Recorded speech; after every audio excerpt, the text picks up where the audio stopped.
चुनाव खत्म हो चुका है लेकिन चर्चा अभी जारी है। तो अभी हाल ही में जो बिहार चुनाव का कॉन्क्लूज़न हुआ, उस मुद्दे पे बात करने के लिए हमारे साथ 2 सत्या और सर्वेश हमारे साथ हैं। तो चलिए बात करते हैं चुनाव के बारे में। तो सर अभी हाल ही में जो बिहार का चुनाव हुआ, उसमें बहुत सारे इश्यूज़ सामने आए और उसमें से कुछ इश्यूज़ सामने आए कि जैसे चुनाव शुरू होने से पहले जो सबसे बड़ा विवाद हुआ वो एसआईआर को लेके हुआ। तो एसआईआर को लेके बहुत लोगों ने उसका समर्थन भी किया और इलेक्शन कमीशन ने भी कुछ अपने एंगल दिए, तो उस पे आप क्या कहना चाहेंगे? धन्यवाद।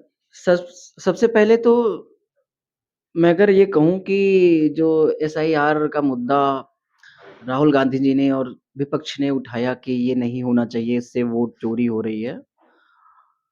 उन्होंने क्या कहा, उस पर उनका क्या विचार था, मुझे नहीं पता, लेकिन मेरे हिसाब से ये सही था क्योंकि बहुत सारे वोटर्स हैं जो नहीं एग्जिस्ट कर रहे हैं लेकिन अभी भी उनका नाम चल रहा है, जो और बहुत सारे लोग हैं जो हैं लेकिन उनका वोटर में लिस्ट में नाम नहीं आ रहा है। तो सरकार ने उसको एक रिवीजन कराया कि हाँ, लग करके सब, मैं तो कहता हूँ कि इसमें सभी पार्टियों को योगदान देना चाहिए था और अपने वोटरों को जोड़ना चाहिए था। जी। असल में हमारे देश का एक जो दुर्भाग्य है कि हम किसको क्या मिल रहा है, लोग इस पर खुश नहीं हैं। उसको क्यों मिल रहा है, उसको कैसे कटवा सकते हैं, इस पर लोग ज़्यादा विश्वास रखते हैं। शायद इसके कारण भी एक ये विवादों में रहा। मेरे हिसाब से तो इसमें सबको अपना योगदान देना चाहिए था। जी। और बिहार में भी जो चुनाव हुए पूरे देश में इस चुनाव को बहुत ही महत्वपूर्ण और गंभीरता से लिया जा रहा है। तो इसका क्या एंगल है आपके हिसाब से ये मतलब बिहार का चुनाव जो है वो देश के लिए, राज्य सरकार और केंद्र सरकार दोनों के लिए मतलब कितना महत्वपूर्ण रखता है ये? ये केंद्र सरकार और राज्य सरकार दोनों के लिए इसलिए भी बहुत महत्वपूर्ण है क्योंकि वो 20 साल से लगातार मुख्यमंत्री बने हुए हैं। उनके लिए अपनी कुर्सी बचाना बहुत गरिमा का विषय था। और दूसरी बात, लोकसभा की जो सीटें हैं, जो बिहार में रूलिंग गवर्नमेंट है प्रेजेंट टाइम में, उनकी कुछ सांसदों की सीटें हैं, जिसके वजह से केंद्र की सरकार भी चल रही है समर्थन से। इसलिए बिहार को बचाना केंद्र और राज्य के लिए, दोनों के लिए बहुत आवश्यक था एकदम से। बिल्कुल, मेरे हिसाब से भी यही कारण था क्योंकि साख एकदम से लगी हुई थी कि अगर ये चुनाव हम हार जाते हैं, तो कहीं न कहीं केंद्र सरकार पर अपने सरकार को जाते हुए भी दिख रहा था कि अगर मैं चुनाव हारता हूँ, तो नीतीश जी मुख्यमंत्री बनने के लिए कहीं दूसरे से हाथ तो नहीं मिला लेते, तो मेरे सांसद कम हो जाएँगे। इसलिए भी बहुत सारे केंद्र सरकार के लिए चुनाव जीतना कह लीजिए कि बहुत ही ज़्यादा महत्वपूर्ण हो गया। जैसे आपने अभी इनसे एसआईआर का क्वेश्चन पूछा, तो एसआईआर ज़रूरी भी था और कुछ कारणों से ज़रूरी नहीं भी था। पहला कारण ये है कि अगर एसआईआर आप करा रहे हैं, किसी के घर में क्या है कि बुजुर्ग लोग हैं, उनकी मृत्यु हो गई है, नाम चल रहा है। उनको जगह पे लोग फर्जी वोटिंग किसी न किसी तरह से हो जा रहा है, गाँव में ऐसा हो रहा है। ये सबको दिख रहा है चीज़ें। तो पहला तो उन लोगों का नाम हटाने के लिए अगर करा जा रहा है एसआईआर तो सही है। और दूसरी बात, 18 साल से ज़्यादा की उम्र के बच्चे जिन्होंने 12th पास करा, ग्रेजुएशन करी है, जी। उनका नाम जुड़ना भी बहुत आवश्यक है। इसके लिए भी एसआईआर होना बहुत ज़रूरी है। और दूसरी बात है कि पॉपुलेशन इतनी तेज़ी से बढ़ रही है कि नए मकान बनेंगे, कॉमन सी बात है। तो पहले के मकान में कई लोगों का नाम रजिस्टर है, तो जी। नए मकान बनेंगे, नए लोग नई जगह पे जाएँगे, तो उन मकान के साथ-साथ वोटर लिस्ट में उनका नाम आना भी बहुत ज़रूरी है। तीसरी बात है कि जो वोट बैंक है, अपना-अपना वोट बैंक हर पार्टी बचाना चाहती है। उसके तहत जिसकी जहाँ चलती है, वो वहाँ जिनका नाम कटवा सकता है, कटवा देता है और जिनको लगता है कि हमको वोट मिलेगी उनकी, उनका वो जुड़वा देता है। तो ऐसा सारी पार्टियाँ लगभग-लगभग कर रही हैं। जी, तो इसमें ठीक है। कहाँ तक ठीक है ये चुनाव आयोग और देश जी, की बिल्कुल, जनता डिसाइड करेगी। मैं जी, आपकी बात बिल्कुल से और सहमत हूँ। मेरे हिसाब से भी जो हुँ, एसआईआर हुआ है वो ठीक है, लेकिन इसमें थोड़ा और हुँ, ट्रांसपेरेंसी होनी चाहिए थी कि जो छूट गए वो क्यों छूटे और जिनका कटा गया होने के बावजूद भी ऐसा क्यों हो रहा है, तो ये सब बस। इसमें इम्प्रूवमेंट्स लानी चाहिए, ठीक है। और अभी बिहार में नौकरी को लेके बहुत सारे मतलब इश्यूज़ उठ रहे हैं। हुँ, हालाँकि बिहार का चुनाव हो गया है बट नौकरी और ये जो जस्ट चुनाव के पहले 10,000 रुपए बाँटे गए हुँ, हुँ। सबको, महिलाओं को दिए गए, इसको लेके बहुत ज़्यादा विवाद रहा है। इस पे आप लोग क्या कहना चाहेंगे? देखिए ये तो बहुत सुनने को मिला कि नौकरी पे 10,000 भारी। लेकिन ये एक स्कीम थी, जीविका दीदी के लिए। तो सरकार ने वैसा तो नहीं था कि सरकार ने वोट खरीदा है या तो इसके लिए, ये हमारा एंगल है। विपक्ष का एंगल है कि सरकार ने जस्ट चुनाव के पहले ही ऐसा क्यों किया? हालाँकि ऐसा झारखंड में भी देखने को मिला था जब सोरेन जी की सरकार में 1000 को 2500 में कन्वर्ट किया गया। तो ये तो स्टंट हो गया आज के ज़माने में। मैं तो कहता हूँ ये एक स्टंट है और जो नहीं होना चाहिए, कि आप चुनाव के पहले पैसों से किसी भी तरह का कोई ट्रांज़ैक्शन नहीं होना चाहिए। रही बात नौकरी की, तो बिहार में साक्षरता दर जो है, वो बाकी राज्यों के तुलना में कम है। तो उनका क्या जो उनकी थिंकिंग है, जो उनका सोचने का जो क्षमता है, वो वहीं तक सीमित है क्योंकि उनको अभी प्रेज़ेंट टाइम में पैसे की ज़रूरत है और लोगों ने उनको देखा, नेता क्या करते हैं, नेता हमारी ज़रूरतों को ही हमारी जो हम उनसे चाह रहे हैं ना, वो उसको भाँप जाते हैं और फिर वो उसी पर आते हैं कि इनको क्या दे दें कि बस ये वोट दे दें। 5 साल कौन किसकी क्या सुनता है, वो तो हम भी जान रहे हैं, आप भी जान रहे हैं। तो जैसा इन्होंने कहा अभी कि दीदी योजना करके कुछ बताया इन्होंने, अगर दीदी योजना चलाई जा सकती थी, तो भैया योजना भी चलाई जा सकती थी, क्योंकि पुरुष जो हैं वो भी देश के नागरिक हैं। जी, इसी पे मैं अभी आने वाला तो था कि मामला क्या है इसका, उनको पता है कि जो स्त्रियाँ हैं, वो पैसों को देख के आसानी से वोट कर देंगी। इसीलिए एक पॉलिटिकल स्टंट है एकदम से कि चुनाव आ गया है और जो धारा 144 है, वो लागू हो चुकी है। उसके बाद भी लोगों के अकाउंट में, खाते में पैसे आते रहे। ये चुनाव आयोग को संज्ञान लेना चाहिए इस चीज़ पे, एकदम से पूरी तरह से। दूसरी बात, अगर ये चीज़ करनी ही थी, तो कम से कम 10-15 साल पहले से भी इन्हीं की सरकार है, यही रूल कर रहे हैं। ये काम तो पहले भी किया जा सकता था। आखिर एकदम जब चुनाव आ गया, 15 दिन बाद वोटिंग होने वाली है, तभी पैसे क्यों जा मैं रहे हैं? बिल्कुल सहमत हूँ आपकी बात से और ये मैंने भी कहा ना ये चुनाव का स्टंट है, लेकिन ये केवल एक पार्टी के लिए नहीं है। भाई अगर आप देखेंगे कि वास्तव में जो पैसे और बिकने बेचने, अगर इसका कोई वास्तविक विरोध में था तो भारतीय जनता पार्टी ही थी। अटल बिहारी वाजपेयी जी चाहते तो किसी एक को भी खरीद के और वो सत्ता में आ सकते थे, लेकिन उन्होंने सत्ता को ठोकर मारी थी। लेकिन आज को जो जरूरत है, भाई सब कोई चाहता है कि मैं सत्ता में आऊं। तो ये मेरा और हमारा आपका विचार है, हमसे भी ज्यादा विचार रखने वाले लोग हैं, उनके हिसाब से वो कुछ और रहा होगा। बाकी अगर ये ऐसा है कि संवैधानिक रूप से ये गलत था, तो चुनाव आयोग को इस पर संज्ञान लेना चाहिए। मेरा मानना मैं ये भी है इस इस पे पे पक्ष में हूँ। मेरा मानना ये है इस पे कि अगर जो घर का बुजुर्ग है, सबसे बड़ी पार्टी जो देश की है कौन सी है? बीजेपी है इतने समय। तो अगर घर का जो बुजुर्ग है, सबसे बड़ा है, अगर वही गलत रास्ते पे चलने लगेगा, तो आने वाली पीढ़ियां और नस्लें तो खराब हो जाएंगी ना। इसलिए जो चलिए सबसे ठीक है, बड़ी ये तो पार्टी है, ठीक है। उसकी सबसे बड़ी जिम्मेदारी है कि लोकतंत्र को कैसे बचाया जाए, जी, सही कह कैसे रहे इन हैं सब चीजों और से ये बचा तो जाए। ख़ैर इलेक्शन कमीशन की ज़िम्मेदारी है कि वो देखना कि क्या सच में जो सिविल कोड है या जो एग्ज़ाम का हम्म। वो इलेक्शन का जो भी है प्रोसेस, क्या उसका उल्लंघन नियम का हो रहा है? ये तो इलेक्शन कमीशन को इसको देखना चाहिए। ठीक है हाँ, अभी ये भी अटकलें लगाई जा रही हैं कि जैसे जो 10,000 रुपए महिलाओं को हम्म। दिए गए, तो बहुत सारे लोग ये भी कह रहे हैं कि जो 10,000 महिलाओं को एक लास्ट मोमेंट पे चुनाव से जस्ट पहले दिया गया, ये एक बहुत बड़ा फैक्टर साबित हुआ बिहार चुनाव में। फैक्टर तो साबित हुआ मित्र, लेकिन मैं ये भी कह दूं कि आप ये भी तो देख रहे हैं कि महिलाएं इस बार अधिक वोट करने गई। तो ये नहीं है कि उनमें जागरूकता ज्यादा है। मैं ये क्वेश्चन एक दिन मेरे दिमाग में चल रहा था, लेकिन फिर मैं ये सोचा कि बिहार में जागरूकता ज्यादा नहीं है, महिलाएं ही घर पे हैं क्योंकि पुरुष बाहर काम करने गए हैं। तो इसीलिए जो सरकार ने या तो जो सत्तावादी सरकार थी जो उसमें सत्ता में थी, या विपक्ष भी जो प्रलोभन दे रही थी वो बार बार महिलाओं को दे रही थी, तो इसलिए यहाँ पे महिला फैक्टर था क्योंकि महिलाएं वहां वोटर ज्यादा थी, इसलिए लोग महिलाओं पे ज्यादा दांव खेले मेरे हिसाब से। और हमने सर पिछले कई सारे बिहार के कई सारे चुनाव में हमने एक चीज़ ये नोटिस किया कि बिहार में कोई एक पार्टी बहुत ज़्यादा ऐसे लैंडस्लाइड विक्ट्री करके बहुत आगे नहीं बढ़ पा रही है, जो मतलब जो मेजॉरिटी में आ सके अकेले दम पे।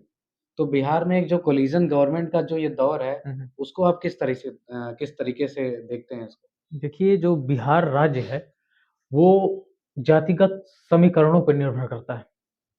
बिहार और उत्तर प्रदेश हो गए, इन राज्यों में जाति बहुत मैटर करती है।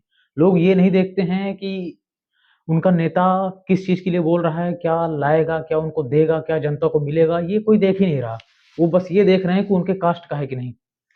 और बिहार में केवल कास्ट फैक्टर और उत्तर प्रदेश में कास्ट फैक्टर के बेसिस पे ही सब चीजें चल रही हैं। यही कारण है कि केवल कोलिजन की गवर्नमेंट बन रही है और कुछ नहीं बन रही है, क्योंकि जितनी पार्टी आई हैं चाहे जो रही हो, किसी ने बिहार की जनता के लिए कुछ नहीं किया है। आज भी सब लोग मजदूर की तरह भर भर के गुजरात, महाराष्ट्र, एकदम मैं इतने आपसे इस बात हर से जगहों पूरी पे तरीके जा से रहे हैं। एग्री एग्री करता हूँ, क्योंकि मैंने देखा है कि बीच चुनाव में भी लोग लगातार भूमिहार और ब्राह्मणवाद क्या-क्या, इस पे कितनी लड़ाई भी हो गई। तो बिहार में अगर आपको सत्ता में आना है तो कास्ट फैक्टर खेलना ही पड़ेगा। इसलिए वहाँ पे जो है, अगर बिहार में एक पार्टी कोई लगातार कोई भी पार्टी वहाँ पे अकेले दम पे सरकार नहीं बना पा रही है। जी। इसी मुद्दे पे मैं आने वाला था कि जैसे अभी किंग मेकर कहे जाने वाले प्रशांत किशोर ने जो खुद इलेक्शन लड़ने की जो डिसीजन लिया उन्होंने, प्रशांत किशोर मेरे ख्याल से वो ऐसे कैंडिडेट तो नहीं थे फिलहाल। उन्होंने जिस मुद्दों को उठा के बिहार का चुनाव लड़ने की कोशिश की, जैसे बेरोजगारी, हेल्थ, एजुकेशन, इन सब जो ग्रास रूट लेवल पे जो मुद्दे हैं, असल में जो मुद्दे हैं बिहार में, उस मुद्दों को लेकर उन्होंने चुनाव लड़ने की कोशिश की, लेकिन हम सब ने देखा कि उनका क्या मतलब परफॉर्मेंस रहा उस चुनाव में। तो आप लोग इस पे क्या कहना चाहेंगे? देखिए, प्रशांत किशोर जो है वो किंगशिप या किंगशिप जो भी है उनकी, वो बिहार ऐसा राज्य है, अभी इन्होंने बोला है पहले साक्षरता दर के बारे में। अगर इन सब चीज़ों की आप बात कर रहे हैं किसी भी जगह पे, तो उसके लिए जो वहाँ के आम लोग हैं, जनता है, उसका पढ़ा-लिखा होना बहुत ज़रूरी है। अगर आप पेट्रोल बेचने वाले से सरसों का तेल माँगेंगे तो वो नहीं दे पाएगा। तो वहाँ पे वही हुआ है कि जनता पढ़ी-लिखी नहीं है और उससे आप रोज़गारी मतलब रोज़गार और बहुत सारी चीज़ें इंफ्रास्ट्रक्चर की बात कर रहे हैं, उसको समझ में नहीं आ रही है क्या? क्योंकि वो आदी हो चुका है ट्रेन से जाके दूसरे राज्यों में काम करने के लिए। महाराष्ट्र जैसे राज्यों में तो उनके साथ भाषाओं के तौर पर भी भेदभाव होता है। एक बिहारी 100 बीमारी, क्या-क्या चीज़ें सुनने को मिलती हैं। विदेशों में चाहे उत्तर प्रदेश हो, चाहे जिन राज्यों में, आप देखेंगे तो बिहार के बारे में क्या-क्या बोला जाता है। दूषित राज्य है ये, वो। अगर उन सब समस्याओं का कोई ज़िम्मेदार है, तो ऐसे ही नेता हैं और ऐसे ही वोटर हैं, जो ऐसे लोगों को, प्रशांत किशोर जैसे लोगों को नकार के, किन्हीं और लोगों को वोट देते हैं, जो पैसे के दम पे वोट खरीदने के दम रखते हैं। देखिए, प्रशांत किशोर जी, पहली बात तो किंग मेकर की भूमिका तो नहीं कह सकते, किंग मेकर तो वहाँ पे नीतीश जी को ही कहा जाता है। ये मैनेजमेंट देखते थे, ठीक है? ये अगर किसी भी राज्य में चुनाव हो रहा है तो एक ऐसे मैनेजमेंट की भूमिका इनकी होती थी, और वही चीज़ बिहार वासियों ने इनको समझ लिया कि ये एक मैनेजर ही हैं। और सबसे बड़ा जो मैंने उनके पूरे कैंपेन में देखा कि मेरी पहले ही कैबिनेट बैठक में मैं दारू को जो बैन है मैं इसको खोल दूँगा। आप एक महिला का दर्द कहाँ से जान पाएँगे जब एक महिला को उसके आदमी के द्वारा जब प्रताड़ित किया जाता था दारू पी करके, अभी उसमें कुछ गिरावट है, मैं नहीं कहता कि पूरी तरीके से बंद हो गया। आप उसी पे चोट कर रहे हैं। तो महिला तो वहाँ पे महिला फैक्टर था ही पूरे चुनाव में। लोग स महिलाओं तो भाजपा या तो एनडीए गठबंधन की जो पार्टियाँ थी, वो बहुत अच्छे से महिलाओं को ये चीज़ बताने में सक्षम रह गए कि हाँ, देखिए ऐसा करने पर ऐसा होगा और प्रशांत जी आएँगे तो वो दारू चला देंगे। बहुत सारी चीज़ें रहीं, जिसको वो बताने में विफल रहे। उनकी नीतियाँ बहुत अच्छी थी, वो पलायन रोकना चाहते थे, नौकरी, बेरोज़गारी और शिक्षा पे काम करना चाहते थे। लेकिन जो वास्तविक मुद्दा वहाँ पे लोग चाह रहे थे, वो नहीं हो पाया, जिसकी वजह से उनकी विफलता का कारण रहा। देखिए, मेरा मानना है जो शराबबंदी है, वो कोई फैक्टर नहीं वहाँ पे। हुँ, हुँ। क्योंकि अगर एनसीआरबी का आंकड़ा उठा के देखा जाए, तो उत्तर प्रदेश जो महिला उत्पीड़न में है, वो नंबर 1 है और इसी के आस-पास एकदम बिहार है। और जब शराब बंद नहीं हुई थी, उसके पहले कहीं इसका जो स्तर है, वो बहुत कम था। एनसीआरबी का जो आंकड़ा था, जब शराब बंद नहीं हुई थी, तो बहुत कम था। अगर ठीक है। आपके शराब बंद करने के बावजूद भी अगर वहाँ पे शराब बिक रही है, तब तो आपके शराब बंद करने का कोई महत्व नहीं है। और फिर वहाँ की सरकार जो है, इन्होंने बताया एनडीए और जो उसका गठबंधन है, उसके बावजूद भी लोग कर क्या रहे हैं? गलत तरीके से शराब को ले जाके वहाँ बेचा जा रहा है और पकड़ा भी कौन जा रहा है? जो पी रहा है। बेचने वाले को नहीं पकड़ रही सरकार। जो असल पी में रहा है, असल में उसको आपकी पकड़ा बात जा रहा बहुत है। सही है। बात सही कह रहे हैं।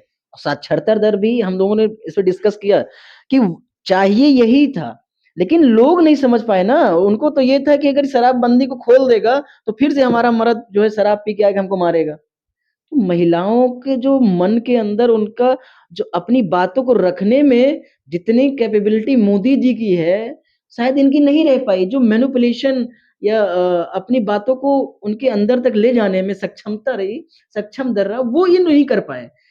बात इन्होंने सब सही कही, बावजूद इसके चुनाव हारे।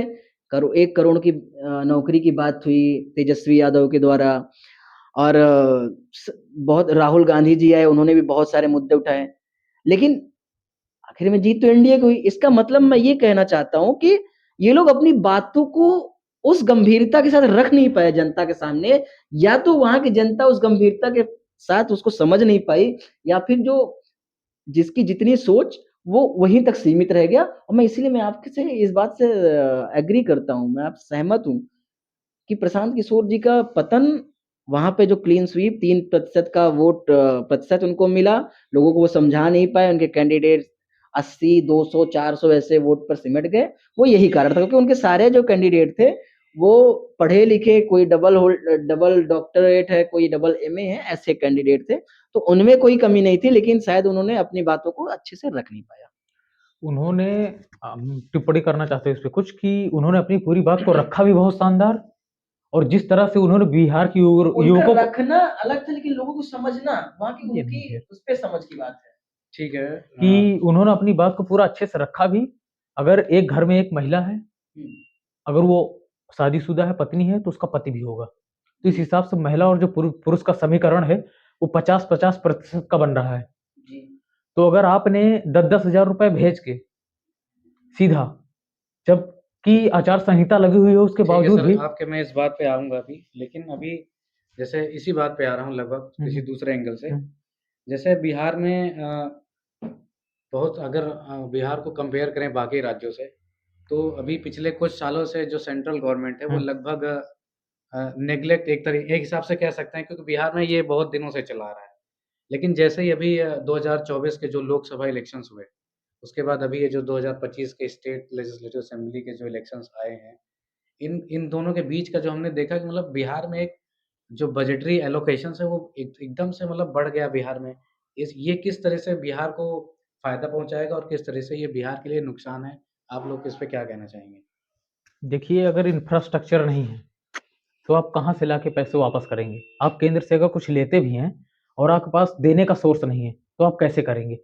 तो जब केंद्र या आप किसी भी चीज़ से लोन सैंक्शन कराते हैं, तो आपको पहली ज़रूरत ये पड़ती है कि आप रास्ता खोलें उस पैसे से पहले। जी। उस रास्ते मतलब पैसे को इधर-उधर इन्वेस्ट करने को या खराब करने के बजाय, किसी ऐसी जगह पे लगाएँ कि पहले रास्ता खुल जाए आय का, जी जिससे बिल्कुल। आने वाली जो जनरेशन है उनको काम भी मिल सके, और जो केंद्र से लोन लिया जा रहा है, कहीं और से लोन लिया जा रहा है, वो वापस भी हो सके ये उसे कहीं न थ्रू। कहीं उस पे बर्डन ही डाला जा रहा है राज्य सरकार पर। अगर केंद्र सरकार ये कह के पैसा दे कि इसको बाद में आपको वापस करना होगा, तो ये बर्डन है।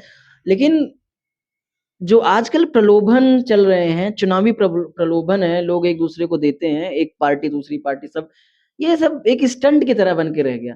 ये कहीं न कहीं जनता के साथ खिलवाड़ है, कि जनता के पैसे को केवल चुनाव जीतने के लिए लगाया जा रहा है, ना कि उनके असल विकास के लिए।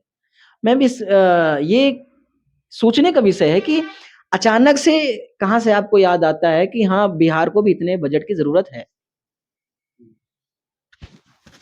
Okay gentleman, we have discussed enough.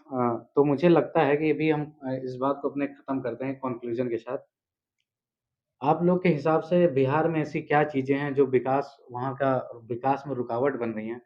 और आगे क्या किया जा सकता है कि बिहार के जो फाइनेंशियल स्टेटस है, वहाँ का जो हेल्थ है, एजुकेशन है या अनएम्प्लॉयमेंट रेट है, उसको कैसे कम किया जा सकता है? क्या मेजर्स लिए जा सकते हैं उसको ठीक करने के लिए, बिहार के जो स्टेटस है उसको? पहले तो बिहार के विकास न होने के पीछे जो वहाँ का मुख्य कारण है, वहाँ की जनता है। दूसरे कारण है वहाँ के नेता। तीसरे कारण है वहाँ के पढ़े-लिखे लोग, जो सब कुछ होने के बाद सक्षम हैं कि विकास को बढ़ा सकते हैं, कुछ अच्छा कर सकते हैं बिहार के लिए। उसके बाद भी वो दूसरे राज्यों में पलायन कर जा रहे हैं, शिफ्ट कर जा रहे हैं। तो एक तो ये मुख्य कारण है, और दूसरी बात ये है कि वहाँ पे जो केंद्र सरकार है वो अच्छे-अच्छे इंफ्रास्ट्रक्चर दे नहीं पा रही है, और दे भी रही है तो इतना करप्शन हो रहा है कि एक-एक दिन में 15-15, 20-20 पुल एक-एक हफ्ते में गिर जा रहे हैं।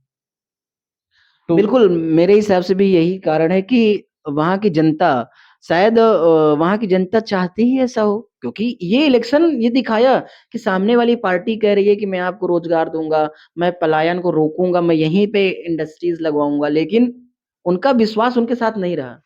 और अभी पटना में मेट्रो चली, तो हमने एक बिहार के व्यक्ति का वीडियो देखा। अब वो साइकिल लेके मेट्रो में जा रहे हैं। अब वो कह रहे हैं कि अरे यार, जो पहले वाली ट्रेनियाँ थी वो तो बहुत सही थी, कम से कम साला खैनी खा के थूकने की तो जगह थी। हाँ, इसमें तो गेटवे बंद हो जाता है चलते ही।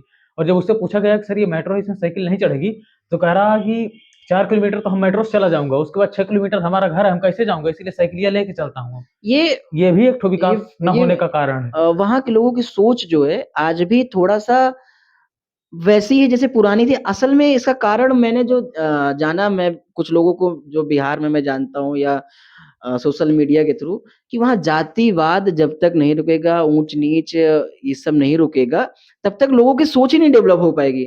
वो अपने आप को जाते हैं तो सोचते हैं कि बाबू साहब के सामने बैठना है कि नहीं बैठना है, और अगर बाबू साहब के सामने बैठने पर उनको लात मार दिया जाए, मैं अभी नहीं कह रहा हूँ, किसी पर क्रिटिसाइज़ नहीं कर रहा, ये पहले जो होता था, तो इसकी वजह से लोगों के दिमाग में ये बन गया है कि शायद मैं ऐसा करूँ तो कुछ हो ना जाए। और पिछड़ा हुआ राज्य तो नहीं, राज्य पिछड़ा नहीं है, वहाँ के लोग पिछड़े हैं। मैं तो यही कह रहा हूँ कि वहाँ के लोग पिछड़े हैं। हम मज़दूरी करने के लिए वो गधा मज़दूरी कर सकते हैं, लेकिन अगर उनसे कहा जाए कि आपको और अच्छा इससे करने को मिल सकता है, आप देख रहे हो कि बिहार कितना आईएएस देता है। अभी इससे आपने इससे क्या देखा, मत करें कि उनके पास शिक्षित लोग हैं, लेकिन कम है, जितने और जो हैं, वो अपने राज्य को छोड़ कर के दूसरी जगह जा कर के अपने आप को डेवलप कर रहे हैं। अभी आपने देखा होगा कि जो इन्होंने बोला कि बिहार आईएएस की फैक्ट्री है, ये तो सही है। इतने अफ़सर बनने के बाद भी अगर देश, मतलब उस राज्य का विकास नहीं हो रहा, तो ये भी तो चिंता का विषय है। यही दूसरी ना, बात वहाँ के लोग कि एक व्यक्ति है वहाँ के, हमको नाम याद आ रहा है, वशिष्ठ नारायण। एक समय पे जब नासा कंप्यूटर से गणना कर रहा था, और वो केवल लिख के गणना कर रहे थे। जब कंप्यूटर अंत में रुक गया, तो उनकी और उनकी जो गणना थी, जोड़-घटाना एकदम सेम था। इतने तेज़-तेज़ लोग वहाँ पे पैदा हो रहे हैं। चाणक्य की धरती है भाई, मगध है, वहाँ पे क्या नहीं हुआ है? मैंने कहा ना कहाँ कि से लोग सबसे कहाँ पहुँच गए? पहले सबसे पहले जो विश्वविद्यालय नालंदा विश्वविद्यालय बना, वो आपके बिहार में है। तो शिक्षा के क्षेत्र में वहाँ बहुत अच्छे-अच्छे लोग हैं, लेकिन जो हैं, वो उसको दे नहीं पाए। वो बिहार वहाँ से पलायन कर रहे बिहार हैं। का शोक कोसी को कहा जाता है। हर बार उसमें 100-200 करोड़, 400 करोड़ बजट पास होता है कि बाढ़ को किसी तरह से डाइवर्ट करा जाए, कम करा जाए। लेकिन वो सिर्फ़ इसलिए पास करा जाता है कि कोई और अच्छे से रह सके, बंगले बना के। अब कौन ये रहता है ये तो खुद जानेंगे वो लोग। वहाँ पे करप्शन ठीक है, चलिए ये बहुत सब बड़ा मुद्दा है, सर ये क्योंकि सब तो ठीक है। अ तो चुनाव में बहुत सारे इश्यूज़ सामने आ गए कि क्या-क्या उसमें समस्याएँ हुई वहाँ पे। मगर इसको ठीक कैसे किया जा सकता है?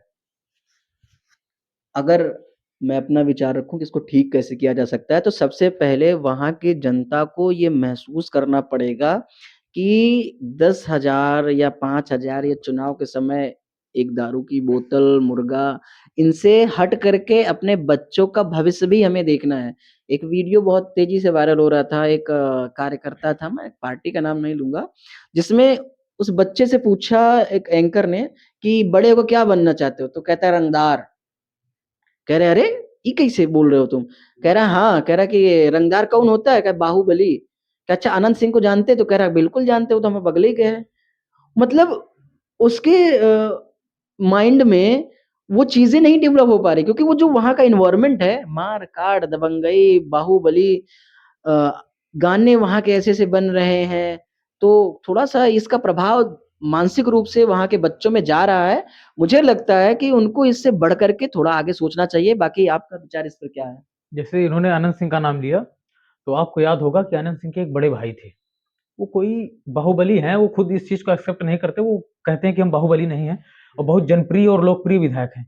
लोग जानते हैं इस चीज़ को। उनके बड़े भाई का मर्डर हो जाता है। उसके बाद उनकी मजबूरी थी खुद को और फैमिली को बचाना। नहीं, मैंने अनंत सिंह को तो बाहुबली के तौर पे नहीं, मैंने कहा कि और बच्चा कैसे उसको डिफाइन कर रहा है कि वो बाहुबली हैं। इतना आत्मविश्वासी आदमी आनंद सिंह जैसे लोग, कि इलेक्शन का रिजल्ट नहीं आया, उन्होंने बनवाना पार्टी के लिए व्यवस्था शुरू कर दी। तो उन्होंने पता है कि वो जनता के बीच में उन्होंने क्या काम करा है। डर के तो आदमी इतनी वोट नहीं दे सकता लेकिन है। उनका तो एक और रही एंगल ये बात, भी है कि उन्होंने तो ये भी कहा है कि अगर हम सड़क नहीं भी बनवाएँगे, फिर भी लोग मुझे चुन के भेजेंगे। ये कॉन्फिडेंस, ये कैसा कॉन्फिडेंस है? ये जो जनता की मानसिकता है उसको दर्शाता है कि जनता किस लेवल की उन्होंने है, नस किस पकड़ ली लेवल है। की बातें जो जनता है वो सुन सकती है, बर्दाश्त कर सकती है। इसी उन्होंने नस इसी पकड़ चीज़ ली है ना कि इसी कहाँ चीज़ से इसी चीज़ को सुधारने बीमारी के है। लिए साक्षरता का जो दर है, उसको बहुत ज़रूरी है कि बढ़ाना, नए कॉलेजेस खोलने, नई यूनिवर्सिटी बनाना, और उसमें ये भी ध्यान रखना कि खासकर करप्शन ना हो, कि बच्चे बैठे हुए हैं, पढ़ रहे हैं, आज पहली क्लास है और लास्ट हो जाए। इस हिसाब की छत भी नहीं होनी चाहिए। क्योंकि देश में जिस हिसाब से स्कूल और बिल्डिंग्स गिर रही हैं, ये भी बहुत चिंता का विषय है। पहला तो जो पढ़े-लिखे लोग हैं बिहार के, आपने कहा कि कैसे इसको आगे ले जा सकता है। पहली बात तो जो केंद्र की गवर्नमेंट है, उसको खासकर नई-नई कमेटी बनानी चाहिए, जो एकदम टाइट और स्पेसिफिकली नज़र रख सके, कि बिहार में क्या काम हो रहा है, क्या होना चाहिए? करप्शन तो नहीं हो रहा है, लोगों के साथ धोखा तो नहीं हो रहा है, कमेटी बनाने की ज़रूरत है। दूसरी बात जो है, जो जानकार लोग हैं, पढ़े-लिखे हैं, इंजीनियर हैं, आईएएस हैं, उन लोगों को थोड़ा ध्यान देना पड़ेगा, कि हमारा जो राज्य है वो किस दिशा में जा रहा है, यहाँ पे क्या हो रहा है, क्या नहीं हो रहा है, क्या होना चाहिए?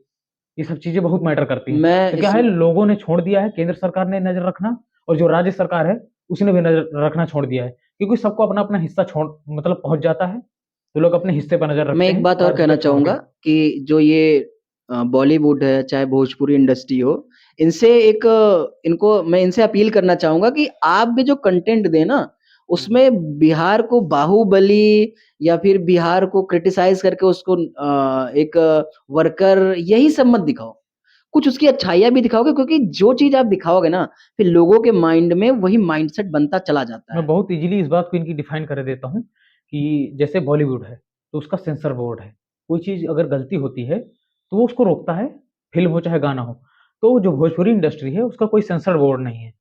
तो ज़्यादा कुछ करने बनना की ज़रूरत चाहिए। नहीं है, उसका सेंसर बोर्ड बना दीजिए, सारी प्रॉब्लम सॉल्व हो जाएगी। वहाँ से एक चाहिए क्योंकि जिस तरह से अश्लीलता फैलाई जाती है, जैसे लोगों को दिखाया जाता है कोई भी आप वेब सीरीज़ उठा के देखिए उसमें मार-काट यही सब मार-काट तक तो ठीक इसी है, का लेकिन कंटेंट लेकिन अब जो देह व्यापार भोजपुरी दुनिया इंडस्ट्री भर है, की चीज़ें उसने रिश्तों को शर्मसार करना शुरू सब कर दिया। कुछ कदम तो ये ढोढ़ी और भौजी से आगे वो उठ ही नहीं पा रहे हैं। नहीं उठ पा रही इसके आगे ना तो उनकी फ़िल्म बन रही है, ना ये उन पे गाने सच्चाई चल है। रहे हैं। किसी के भी उठा के देख लीजिए इसमें बहुत सारे भोजपुरी अब इंडस्ट्रीज़ नाम के लेके क्या जो ही सब आता? हैं, इनका मैं नाम नहीं लूँगा, सबके अलग-अलग बयान थे। तो वो इतने समझदार हैं, इनको समझना चाहिए। मुझे एक शेर याद आ रहा है, जी, कहिए। नेताओं के लिए जनता कह रही है कि तेरे चाहत में इस कदर मजबूर हूँ मैं, तेरे चाहत में इस कदर मजबूर हूँ मैं, कि कल भी मज़दूर था और आज भी मज़दूर हूँ मैं। और वो इसी को कहते हैं ये उनका कि स्लोगन चरितार्थ है। करता है बिहार। ठीक है सर। सर्वेश जी और सत्या जी, आपका बहुत-बहुत धन्यवाद। आप इस बिहार चुनाव के जो विभिन्न मुद्दे हैं, उन पे हम लोग ने डिस्कशन किया, और आशा करते हैं कि हमारे दर्शकों को ये बहुत अच्छा लगेगा, और उनसे ये अनुरोध है कि वीडियो को पूरा देखें, और अ, बिहार ने जो जनादेश दिया है और वहाँ के जो ग्रासरूट लेवल पे जो मुद्दे हैं, उसको हमने डिस्कस किया, और वहाँ पे शिक्षा, स्वास्थ्य, बेरोज़गारी, ये सबको ख़त्म करके इससे आगे बढ़ के बिहार को बहुत आगे जाना है। तो बहुत-बहुत धन्यवाद साथियों।